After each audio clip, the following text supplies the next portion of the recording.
नमस्कार, मी अमोल मोरे आणि आपण पाहत आहात बीज डंका पैसा पुराण या आपल्या विशेष बिझनेस बुलेटिनमध्ये आपलं मनपूर्वक स्वागत. देशाच्या अर्थव्यवस्थेकडे पाहताना केवळ शेअर बाजार वर गेला की खाली आला, सोन्याचा भाव वाढला की घसरला किंवा एखाद्या कंपनीची मोठी गुंतवणूक जाहीर केली एवढ्यावरच आर्थिक चित्र समजत नाही. अर्थव्यवस्थेच्या भविष्यातील दिशेचे संकेत उद्योग, तंत्रज्ञान, व्यापार, निर्यात, संरक्षण, ग्राहकांची सुरक्षितता आणि महत्त्वपूर्ण कच्च्या मालाच्या उपलब्धतेतून मिळतात. आजच्या बुलेटिनमध्ये अशाच काही महत्त्वाच्या घडामोडी आपण जाणून घेणार आहोत.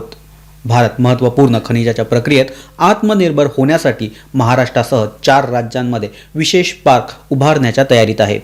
संरक्षण क्षेत्रात रिलायन्स इंडस्ट्रीज आणि रोल्स रॉयस यांची भागीदारी भारताच्या एरोस्पेस क्षमतेसाठी महत्त्वाची ठरू शकते.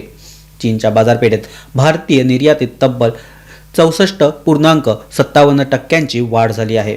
मात्र आयात मोठ्या प्रमाणावर वाढल्याने व्यापार तुटीचे आव्हान देखील कायम आहे. महाराष्ट्रात क्विक कॉमर्स डार्क स्टोअरवर अन्न व औषध प्रशासनाने कारवाई करत ग्राहक सुरक्षतेचा मुद्दा पुन्हा ऐरणीवर आणला आहे. आणि शेवटी मुंबईतील सोनं आणि चांदी यांच्या दराची बातमी. सुरुवात करूया भारताच्या भविष्यासाठी आणि उद्योग विश्वासाठी अत्यंत महत्त्वाच्या ठरणाऱ्या खनिज प्रक्रियेच्या पार्कपासून. भारताच्या औद्योगिक आणि तंत्रज्ञान क्षेत्रासाठी महत्त्वपूर्ण ठरणारी तयारी केंद्र सरकारने सुरू केली आहे. महाराष्ट्रासह गुजरात, आंध्र प्रदेश, ओडिशा या 4 राज्यांमध्ये क्रिटिकल मिनरल प्रोसेसिंग म्हणजेच महत्त्वपूर्ण खनिज प्रक्रिया पार्क उभारण्याची योजना सुरू झाली आहे. इथे सर्वात महत्त्वाचा मुद्दा म्हणजे भारताला केवळ खनिजांचे साठे शोधायचे नाहीत, तर त्या खनिजांवर आधारित संपूर्ण मूल्य साखळी देशात उभी करायची आहे. आजच्या अर्थव्यवस्थेत लिथियम, निकेल यासारखी खनिजे केवळ खाणकामाशी संबंधित कच्चा माल राहिलेला नाही.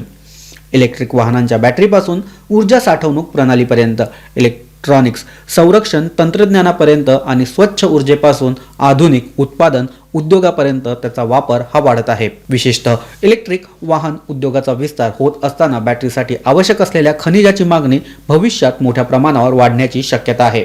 त्यामुळे त्यांच्याकडे या खनिजाचा पुरवठा, प्रक्रिया आणि तंत्रज्ञान असेल, त्यांची औद्योगिक ताकद देखील वाढणार आहे. भारतासमोरील मोठे आव्हान इथेच आहे. कच्च्या खनिजाचा पुरवठा मिळाला तरी त्यावर प्रक्रिया करण्याची क्षमता देशात नसेल तर मूल्यवर्धनाचा मोठा हिस्सा देशाबाहेर जाऊ शकतो. म्हणूनच सरकारचा भर आता खनिज उत्खननाबरोबरच प्रक्रिया आणि मूल्यवर्धनावर देखील आहे. समजा एखादं खनिज भारतात उपलब्ध झाले पण त्याचे शुद्धीकरण किंवा पुढील प्रक्रिया देशात झाली नाही, तर त्या प्रक्रियेत निर्माण होणारे तंत्रज्ञान, रोजगार आणि आर्थिक मूल्य भारताला पूर्णपणे मिळणार नाही.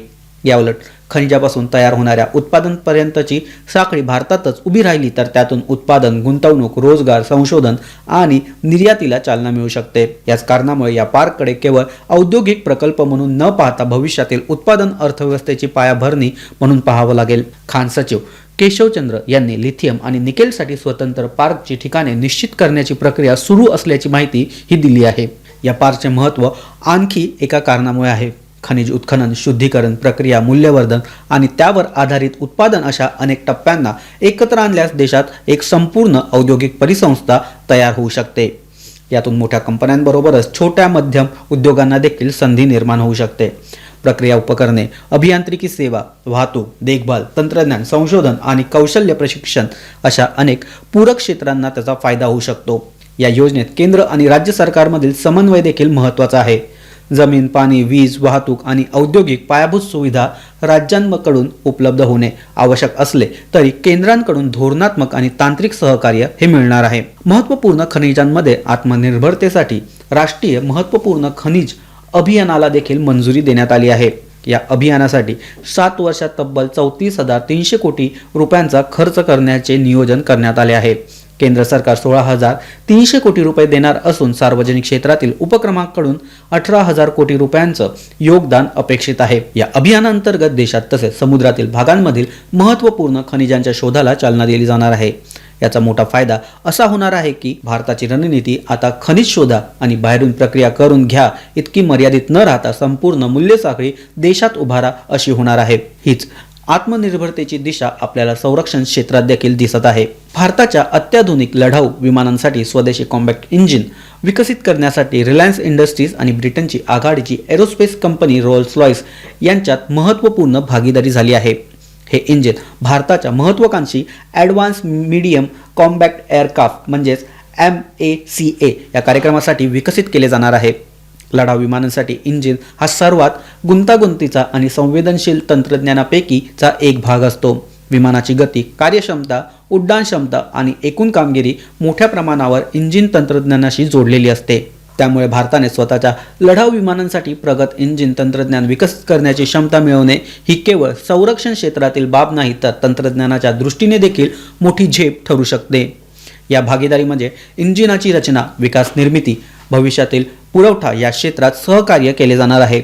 भारतात अत्याधुनिक एरोस्पेस गॅस टर्बाइन कॉम्प्लेक्स उभारण्याची योजना देखील सुरू आहे. रोल्स रॉयसचे प्रगत प्रोपल्शन तंत्रज्ञान आणि एरोस्पेस क्षेत्रातील अनुभव, रिलायन्सची उत्पादन क्षमता, तंत्रज्ञान आणि औद्योगिक पायाभूत सुविधा यांचा या भागीदारीत संगम होणार आहे. याचा फायदा 3 पातळ्यावर होऊ शकतो. पहिला म्हणजे परदेशी पुरवठ्यावरचे अवलंबित्व कमी होण्याची शक्यता. दुसरा म्हणजे भारतात अत्याधुनिक एरोस्पेस तंत्रज्ञान आणि उत्पादन क्षमता विकसित होण्याची संधी. आणि तिसरा म्हणजे या संपूर्ण क्षेत्राभोवती खासगी कंपन्या, संशोधन संस्था, कौशल्य विकास आणि पुरवठा साखळी निर्माण होण्याची शक्यता. AMCAच्या प्रोटोटाइपमध्ये रोल आउट 2028 मध्ये अपेक्षित आहे. त्यामुळे हा भागीदारीचा परिणाम तत्काळ उत्पादनापेक्षा दीर्घकालीन तंत्रज्ञान क्षमतेच्या दृष्टीने अधिक महत्त्वाचा ठरू शकतो. म्हणजेच एका बाजूला भारत बॅटरी आणि इलेक्ट्रिक वाहनांसाठी आवश्यक खनिजांची प्रक्रिया क्षमता वाढवत आहे, तर दुसऱ्या बाजूला अत्याधुनिक संरक्षण तंत्रज्ञान क्षेत्रात विकसित करण्याचा प्रयत्न देखील करत आहे.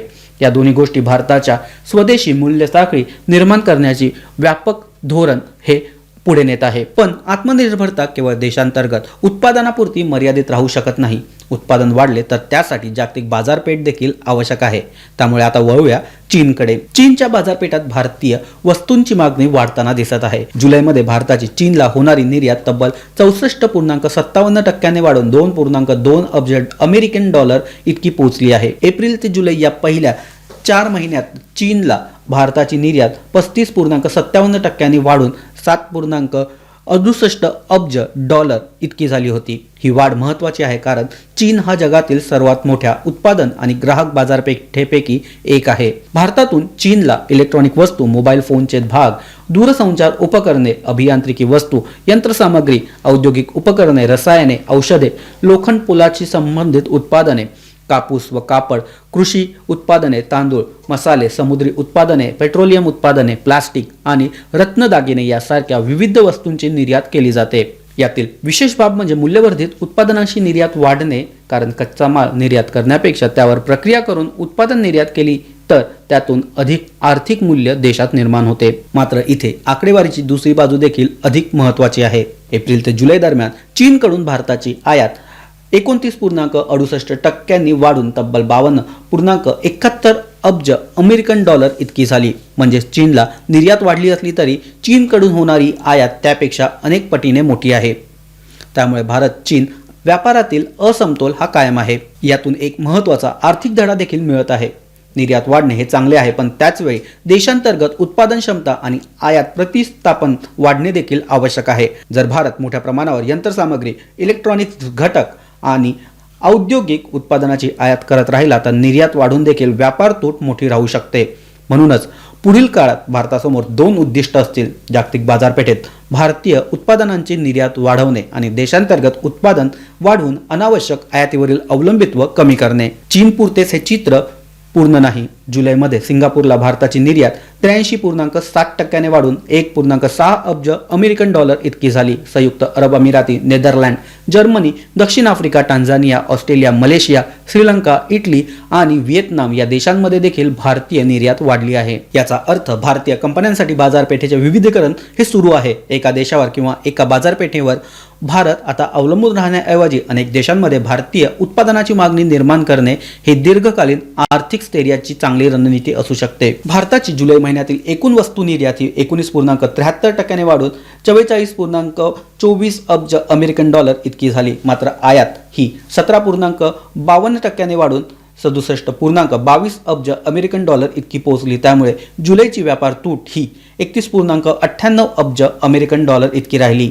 म्हणजेच निर्यातीचा वेग आहे, पण आयातीचा वेग त्याहून अधिक आहे. त्यामुळे भारताला पुढील काळात उत्पादन क्षमता, तंत्रज्ञान आणि मूल्यवर्धित निर्यात या तिन्ही गोष्टींवर भर द्यावा लागणार आहे. आता या मोठ्या जागतिक व्यापाराच्या चित्रातून थेट ग्राहकांच्या रोजच्या जीवनाशी जोडलेल्या बाजारपेठेकडे वळूया. क्विक कॉमर्सने ग्राहकांच्या खरेदीची पद्धत बदलली आहे. काही मिनिटातच किराणा, दूध, स्नॅक्स आणि खाद्यपदार्थ घरपोच मिळण्याची सुविधा आता शहरी ग्राहकांसाठी सामान्य झाली आहे.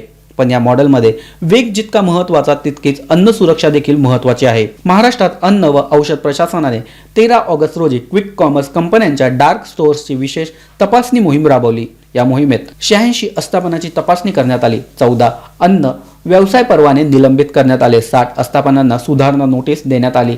एका आस्थापनाला व्यवसाय तात्पुरता बंद करण्याचे आदेश देखील यावेळी देण्यात आले. निलंबित 14 परवान्यांमध्ये ब्लिंकिटशी संबंधित 5, झेप्टोशी संबंधित 5, इन्स्टामार्टशी संबंधित 2 परवान्यांचा समावेश आहे.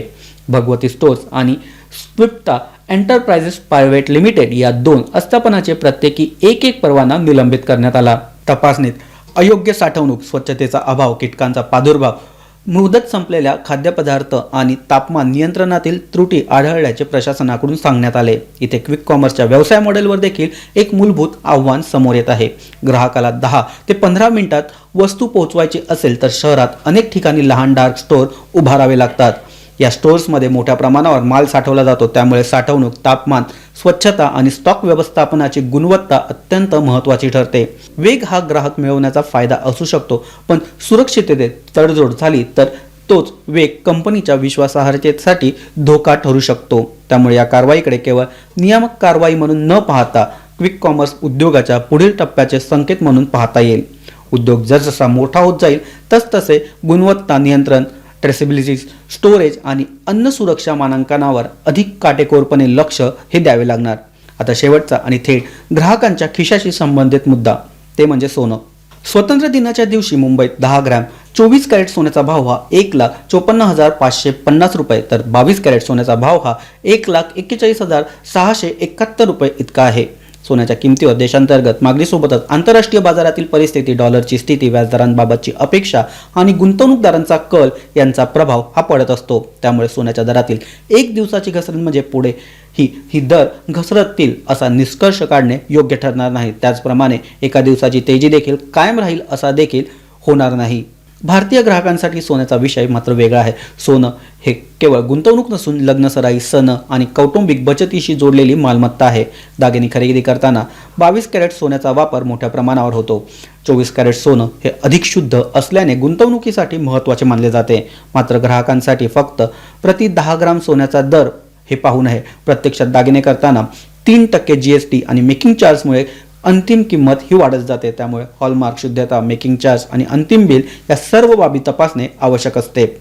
भारत केवळ उत्पादन करण्याचा प्रयत्न करत नाही तर उत्पादनासाठी आवश्यक कच्चा माल देशातच प्रक्रिया करण्याची क्षमता निर्माण करत आहे. संरक्षण क्षेत्रात अत्याधुनिक तंत्रज्ञान देशातच आणण्याचा आणि विकसित करण्याचा प्रयत्न सुरू आहे. जागतिक बाजारपेठेत भारतीय उत्पादनाची निर्यात ही वाढत आहे. त्याचवेळी देशांतर्गत ग्राहक बाजारात देखील गुणवत्ता आणि सुरक्षिततेसाठी नियमन अधिक कठोर होत आहे. मात्र आव्हाने देखील तितकीच मोठी आहेत. तर आजच्या पैसापुरांमधील संपूर्ण चित्र एकच दिसते. भारताच्या अर्थव्यवस्थेत एक महत्त्वाचा बदल स्पष्टपणे दिसत आहे. आजच्या बिझनेस बुलेटिनमध्ये इतकंच. अशाच महत्त्वाच्या बिझनेस आणि अर्थजगताशी संबंधित घडामोडींसाठी बीज डंकाला सबस्क्राईब करा.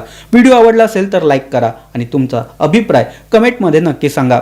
पुन्हा भेटूया एका नव्या विषयासह, नव्या बातम्यांसह, नव्या विश्लेषणासह. तोपर्यंत नमस्कार. जय हिंद.